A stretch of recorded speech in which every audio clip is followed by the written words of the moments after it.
Quand il y a de la musique, elle vient là.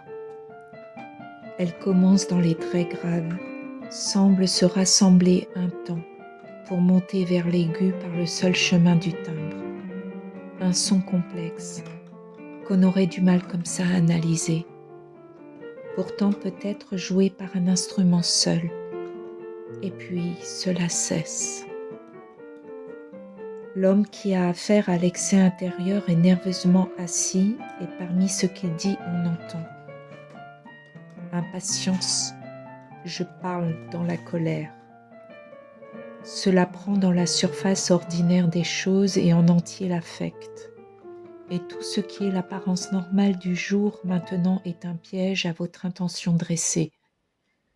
Est aussi l'égarement qui vous prend et la fuite qui à vos propres yeux vous fait passer pour faible.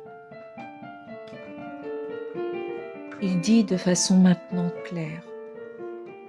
On vit comme normalement et tout soudain est un poids qui vous enferme et assomme. On étouffe. Cela prend par la gorge et le ventre. Vous, c'est la victime et le monde entier, il aurait mieux valu qu'il ne soit pas. L'homme se lève et dit « Et la ville ce jour-là tremble, et l'enfermement clos de tous ses signes, et la vue encadrée comme si toute sensation venait par ses limites fixes. Et dans la tête cela ronge d'impuissance. On reste dans sa chambre et contre les murs même on voudrait lever le poing et ce jour-là on le fait et on hurle. Il se rassied puis dit « Rien d'autre à faire donc que s'incruster dans cet angle aigu d'où tout se retire, qui n'est pas soi-même, s'enfermer jusqu'à la fatigue suprême, tourner en rond. » Il répète « Impatience, je parle dans la colère. »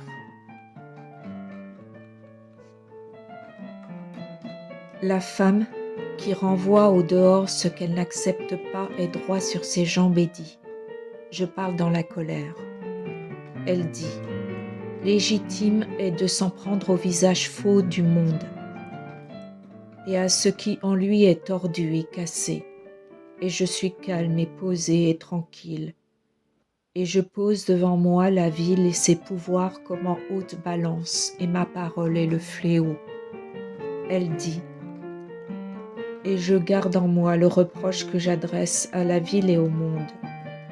Et dans ma tête fière et dans le haut des épaules et derrière la lumière des yeux, c'est ce reproche qui m'anime, sur tout ce que ce reproche désigne, que ma parole pèse. » Elle dit